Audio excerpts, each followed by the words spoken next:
అందరికీ నమస్తే అండి. వెల్కమ్ టు తెలుగింటి షడ్రుచులు. ఇవాళ వీడియోలో 10 నిమిషాల్లో అయిపోయే రుచికరమైన ప్రసాదం రెసిపీని మీతో షేర్ చేసుకోబోతున్నాను. వరలక్ష్మి వ్రతం అలానే కృష్ణాష్టమి స్పెషల్గా ప్రసాదంగా పెట్టే అటుకుల కేసరిని ఎలా తయారు చేయాలో మీకు చేసి చూపిస్తాను. టేస్ట్ కూడా చాలా బాగుంటుందండి. దీనికోసం ముందుగా స్టవ్ మీద ఒక ప్యాన్ పెట్టుకుని 1 కప్ వరకు అటుకుల్ని వేసుకోండి. ఇప్పుడు మంటని మీడియం ఫ్లేమ్లో పెట్టుకుని ఈ అటుకుల్ని క్రిస్పీగా అయ్యేంత వరకు ఫ్రై చేసుకోండి. 3-4 నిమిషాల పాటు బాగా ఫ్రై చేసుకుంటే అటుకులు క్రిస్పీగా అయిపోతాయి. ఇలా 3-4 నిమిషాల పాటు బాగా ఫ్రై చేసిన తర్వాత అటుకులు చూసారా, ఇలా ప్రెస్ చేసి చూస్తే క్రిస్పీగా విరుగుతాయి. ఆ టైంలో స్టవ్ ఆఫ్ చేసి వీటిని ఒక ప్లేట్లోకి తీసుకోండి. నెక్స్ట్ స్టవ్ మీద మళ్ళీ ఇదే ప్యాన్ పెట్టుకుని 1 టీ స్పూన్ వరకు నెయ్యిని వేసుకోండి. ఇప్పుడు నెయ్యి కొద్దిగా వేడైన తర్వాత ఒక 10 వరకు జీడిపప్పులు, 7-8 వరకు కిస్మిస్ వేసుకోండి. ఇప్పుడు వీటిని కూడా లైట్గా గోల్డెన్ కలర్ వచ్చేంత వరకు ఫ్రై చేసుకుని పక్కకు తీసుకోండి. నెక్స్ట్ మనం ముందుగా ఫ్రై చేసుకున్న అటుకులు చల్లారిపోయి ఉంటాయి.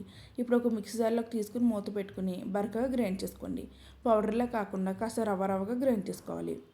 చూసారా, ఇలా ఉండాలి. అటుకులు రవ్వగా ఉంటే కేసరి టేస్ట్ బాగుంటుంది. నెక్స్ట్ మళ్ళీ మనం ముందుగానే ఫ్రై చేసిన ప్యాన్ ఉంటుంది కదా, ఇప్పుడు ఇందులో నెయ్యి కూడా మిగిలిపోయి ఉంటుంది.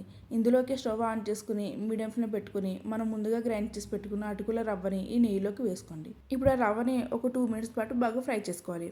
ఇలా రవ్వ బాగా ఫ్రై అయిన తర్వాత ఇందులోకి 1 కప్ అటుకులు తీసుకున్నాం కాబట్టి 2 కప్స్ వాటర్ వేసుకోవాలి. మీరు ఏ కప్తో అయితే అటుకులు తీసుకున్నారో అదే కప్తో వాటర్ వేసుకోండి.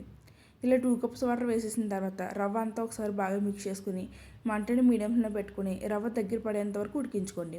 మధ్యలో కలుపుకుంటూ ఇలా కేసరి అయ్యేలా దగ్గర పడేంత వరకు ఉడికించుకోవాలి. ఇలా వాటర్ రవ్వలో వేసిన తర్వాత 4-5 నిమిషాల పాటుకి ఇది ఉడికిపోయి ఉంటుంది. ఇలా దగ్గర పడుతుంది. ఇలా దగ్గర పడిన తర్వాత ఇందులోకి మళ్ళీ అదే కప్ తోటి 1/2 కప్పు వరకు పంచదారని వేసుకోండి. అటుకులు తీసుకున్న కప్పుతోనే 1/2 కప్పు వేసుకోవాలి. మీరు స్వీట్ ఎక్కువ తినేలా ఉంటే పంచదార ఇంకా పెంచుకుని వేసుకోవచ్చు. ఇప్పుడు పంచదార అంతా ఈ రవ్వ కేసరిలో ఒకసారి బాగా కలుపుకోవాలి. పంచదార కరిగిన తర్వాత కన్సిస్టెన్సీ మళ్ళీ లూజ్గా అవుతుంది. మళ్ళీ కేసరి అంతా దగ్గర పడేంత వరకు ఉడికించుకోవాలి. ఇలా మధ్యలో కలుపుకుంటూ ఉడికించుకున్న తర్వాత రవ్వ ఇంకాస్త దగ్గర పడి ఉంటుంది. అప్పుడు ఇందులోకి చిటికెడంతా ఫుడ్ కలర్ వేసుకోండి. ఇది మీకు కావాలనుకుంటే వేసుకోవచ్చు, లేకపోతే స్కిప్ చేసేయండి. నేను ఆరెంజ్ ఫుడ్ కలర్ చిటికెడంతా వేసుకున్నాను. అలానే మనం ముందుగా ఫ్రై చేసుకున్న డ్రై ఫ్రూట్స్, నెక్స్ట్ ఒక 2 ఇలాచీని కూడా దంచుకుని వేసుకోండి. ఇప్పుడు ఈ రవ్వ కేసరిని అంతా ఒకసారి అంతా బాగా కలుపుకుని కన్సిస్టెన్సీ ఇంకా దగ్గరికి వచ్చేంత వరకు ఉడికించుకోండి. మధ్యలో ఒక టీ స్పూన్ నెయ్యి వేసుకుంటూ కలుపుకోండి. టేస్ట్ చాలా బాగుంటుంది. మరి నార్మల్గా తయారు చేసుకున్న రవ్వ కేసరి కన్నా ఈ అటుకుల రవ్వ కేసరి చాలా బాగుంటుందండి. ఇలా ఒకసారి తయారు చేసి ఈసారి పూజకి, కృష్ణాష్టమికి దేవుడికి ప్రసాదంగా నివేదించండి. అంతేనండి. ఇలా కేసరి దగ్గర పడిన తర్వాత స్టవ్ ఆఫ్ చేసేయండి. పూర్తిగా చల్లారిన తర్వాత ఇంకాస్త దగ్గర పడి స్మూత్ టెక్స్చర్తో చాలా కమ్మగా సూపర్ టేస్టీగా ఉంటుంది. ఇప్పుడు ఈ రెసిపీ మీకు నచ్చితే ఈ వీడియోకి ఒక లైక్ చేసి ఛానల్ని సబ్స్క్రైబ్ చేయండి.